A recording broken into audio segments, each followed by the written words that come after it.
예, 오늘커의 당잠사입니다. 당신이 잠든 사이 전해진 소식들 확인해 보시죠. 자, 오늘부터 우리나라 이제 장마가 시작이 됐는데 출근길 비 피해 없도록 유의하셔야겠습니다. 시장은 이미 장마에 들어간 것인지 최근 들어서 부침을 겪고 있는 모습입니다. 정확히 이야기해서는 단기간 이제 급등에 따른 차익 실현 매물 출회로 인해서 쉬어가는 장세가 이어지고 있는데요. 지난 한 주 동안 미국의 3대 지수 모두 1% 넘는 조정으로 마무리가 됐습니다. 전거래일에는 나스닥 지수가 1%의 약세였고요. S&P 500 지수가 0.77%의 하방 압력을 받았습니다.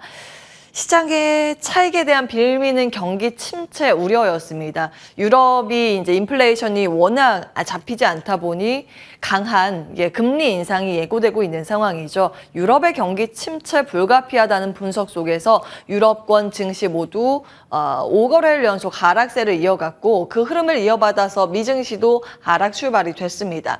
여기에 이 하방 압력을 더 추가시킨 건 PMI였는데요. 구매 관리자 지수죠. 각 기업에서 구매 관리를 담당하는 사람들의 센티멘트를 반영한 수치입니다.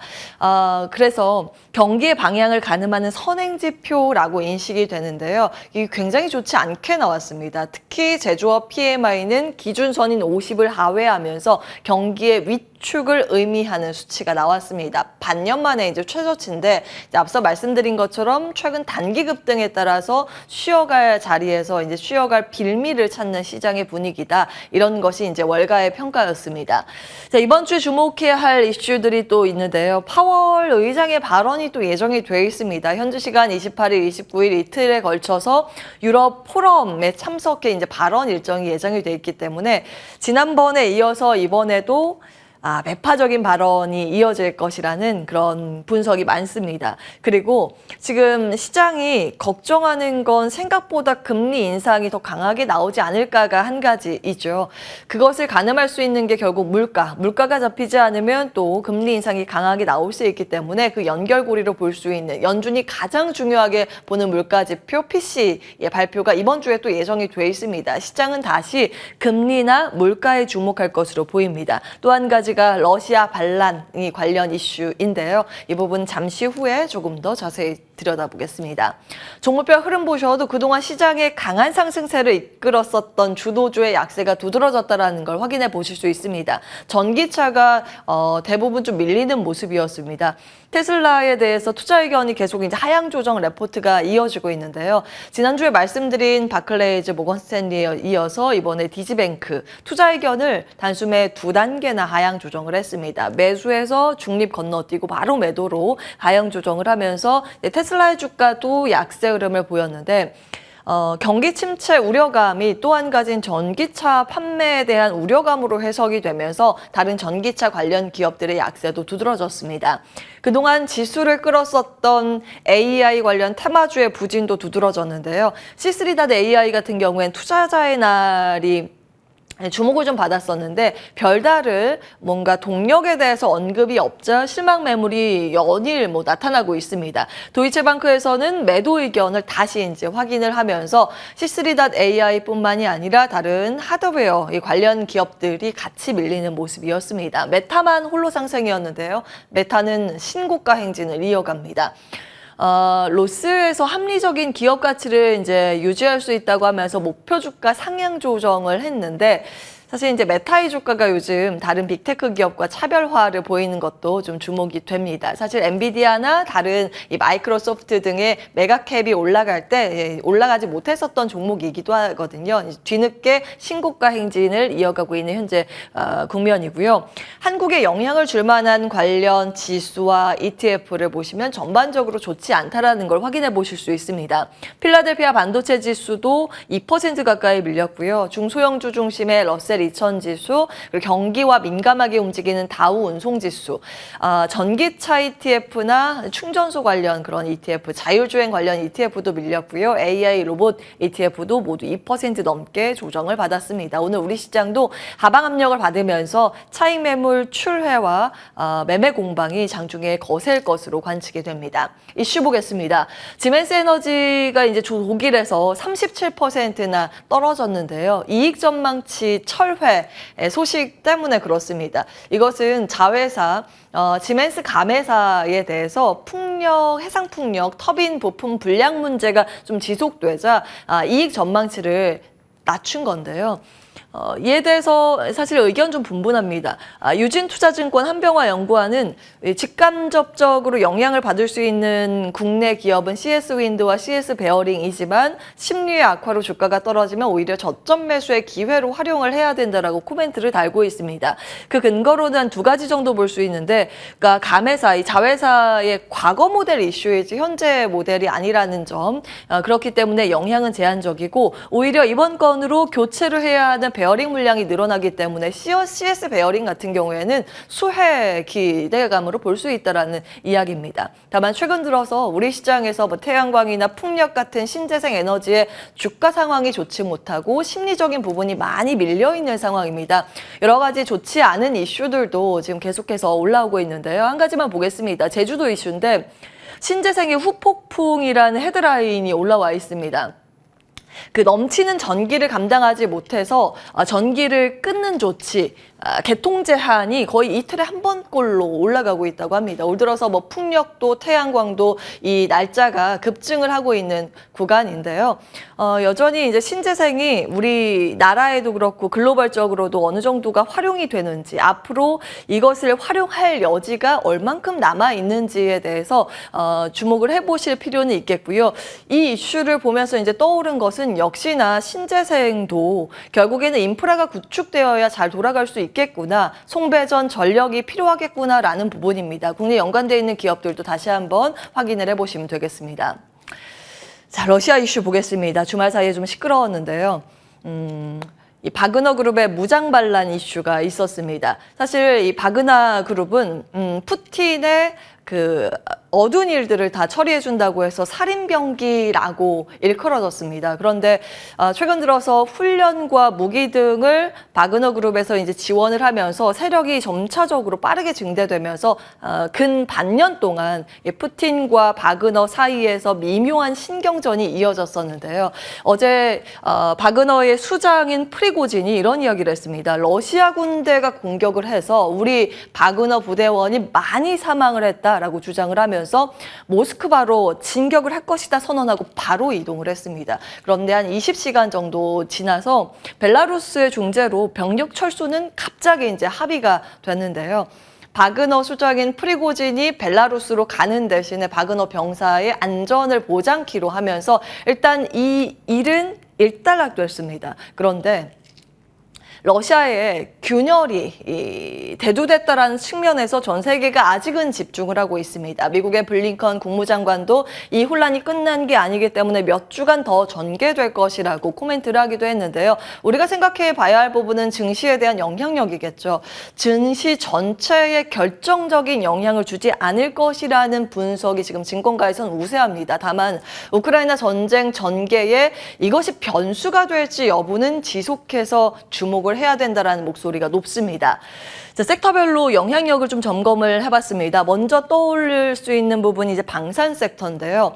종전 가능성이 되나? 러시아, 우크라이나의 종전 급물살을 타는 건가? 라고 봤을 때는 이제 약세 가능성이 또 점쳐지지만 그 이후에도 여전히 평화 유지를 위해서 각국에서 국방비 증대의 이 흐름은 이어질 것이라는 그런 분석 속에서 방산주가 여전히 주목받을 가능성이 있습니다. 양측면 팽팽히 지금 의견이 맞서고 있는 모습이고요. 원자재 쪽은 트레이더들이 굉장히 많이 지금 주목을 하고 있습니다. 월스트리트 저널 보도에 따르면 현재 트레이더들은 원유 가격 급등에 대비를 하고 있다고 보고 있습니다. 왜냐하면 일부 인프라 시설 이번 이 사태로 인해서 타격을 받았기 때문인데요. 유류 저장고 폭발 이슈가 이것과 이제 무관하지 않다라는 월스트리트 저널의 보도 내용입니다. 그리고 이번 분쟁이 완전히 끝났으면 추가적으로 이 상승 압박과 연결될 만한 재료는 아니겠지만 이 분쟁이 앞으로 재발될 불확실성이 남아있기 때문에 트레이더들은 이제 준비를 하고 있다는 그런 보도 내용이고요. 바그너 그룹이 한때 장악했었던 한 도시는 이제 군 물류 거점이기도 하고 아주 중요한 곡물 수출항이기 때문에 곡물, 사료, 비료 이쪽에 이 원자재의 반응도 주목을 해야 된다는 보도도 잇따르고 있습니다. 결국 사태가 장기화된다면 원자재 값 상승으로 이어지는데 이것은 스태그플레이션에 대한 우려를 자극할 수 있습니다. 전체 시장에는 좋지 않을 만한 내용이죠. 원자재 값 상승의 그 이유가 굉장히 중요한데 경기가 좋아서 수요가 늘어나서 원자재 값이 상승한다면 시장에서 오히려 긍정적으로 보겠지만 지금 같은 경우에는 오히려 그 외생 변수로 인해서 이 원자재 값만 올라가고 경기는 여전히 답보 상태 혹은 이 침체에 대한 우려감이 깔려 있다면 스태그플레이션 가능성이 또 점쳐질 수 있습니다. 그런 부분들 긴 관점으로 보시기 바라겠고요. 마지막은 우크라이나 재건 테마입니다. 지금 서방은 사실 우크라이나 재건 회의를 수차례 진행을 하고 있는 상황입니다. 얼마 전에 영국에서도 있었고요. 다음 달에 또 예정이 돼 있습니다. 세계은행에서는 우크라이나 재건에 필요한 비용이 500조 원 이상이 될 것이라고 추산을 하고 있고요. 우크라이나 정부는 이거보단 2배 정도 필요할 것이라고 추산을 하고 있습니다. 재건에 대한 수요 이 섹터별로 한번 쭉 보시기 바라겠고요. 사실상 지금 움직이는 건 우크라이나 재건이 진행이 되지는 않고 있기 때문에 테마성 움직임입니다. 어떤 종목들이 이제 들썩였고 연관이 돼 있는지는 한번 쭉 보시기 바라겠고요. 이 중에서 건설 기계 등 이슈가 좀 있기 때문에 수주 이슈 연결해서 살펴보도록 하겠습니다. 자리 옮겨서 체크를 해볼 텐데요. 이제 우크라이나 재건 테마, 수급에 기대서 움직이는 테마성 움직임과 함께 다른 쪽에서 수주가 연결되고 있는 또 다른 섹터들은 분류해서 보셔야겠습니다. 이 건설 섹터에도 K라는 이 문구가 앞으로 달릴 수 있을까요? 사우디 수주 소식이 이제 추가됐습니다. 아미랄 프로젝트에서 따낸 건데요. 그 개요를 정리해봤습니다. 발주처가 사우디 아람코이고 사우디 내에 있는 최대 규모의 석유 화학단지 건설 프로젝트입니다. 이번에 현대건설이 따냈는데요. 총 4개의 패키지로 나눠서 지금 진행이 되고 있습니다. 2, 3번은 이탈리아가 그리고 1번, 4번이 이제 현대건설에서 맡게 됐습니다. 수주 규모가 우리나라 돈으로 하면 6조 4천억 원 정도가 되고요. 의미가 좀 여러 가지죠. 사우디 내에서 최대 규모의 석유화학 플랜트라는 점, 그리고 전체 해외 건설 수주를 봤을 때는 이번이 역대 한 7위 정도 되는 큰 규모라고 합니다. 턴키 방식 수주로 인해서 전 과정 우리가 이제 일괄적으로 수행을 할 수 있기 때문에 그만큼 기술력을 인정받았다고 의미를 부여할 수 있습니다. 자, 이로 인해서 중동의 수주 물꼬가 트일 수 있을까? 우리 연결해서 살펴봐야겠죠. 사실 이번 수주를 따내면서 상반기에 부진했던 글로벌 해외 수주액을 예년 수준으로 단숨에 회복을 했습니다. 이로 인해서 정부의 목표치 350억 원 달성 가능성도 한 발 다가가게 된 건데요. 수주액 추이 앞으로 늘어갈 수 있을지 쭉 지켜보시기 바라겠습니다. 현대건설뿐만이 아니라 한화나 GS건설들도 다른 중동뿐만이 아니라 대만, 동남아 지역에서도 다른 다수의 프로젝트를 준비하고 있기 때문에 추가 수주 소식이 들리는지 여부 체크해 보시면 될 것 같습니다. 산업뉴스 체크해 볼 텐데요. 전거래일에 장 마치고 시간외 거래에서 좀 급락한 종목이 있어서 정리를 해보겠습니다. SK이노베이션인데 1조 2천억 원 정도의 유상증자 결정 소식입니다.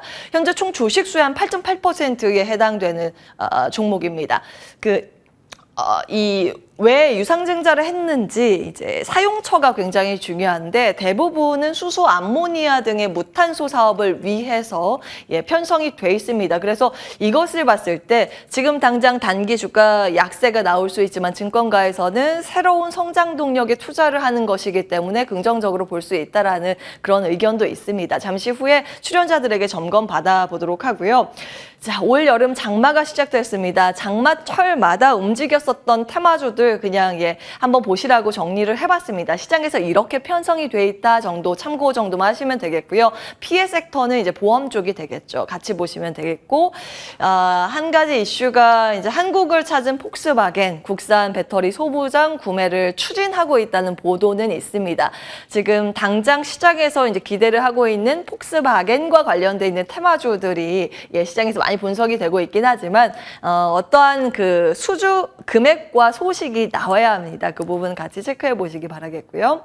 자, 이번 주 일정입니다. 이번 주는 여러 가지 일정이 두루두루 있습니다. 엔터 일정이 특히 많아서 엔터 중에서도 하이브에 대해서 투자 의견이 증권가에서 유독 오늘 좀 많이 보이는 상황이고요.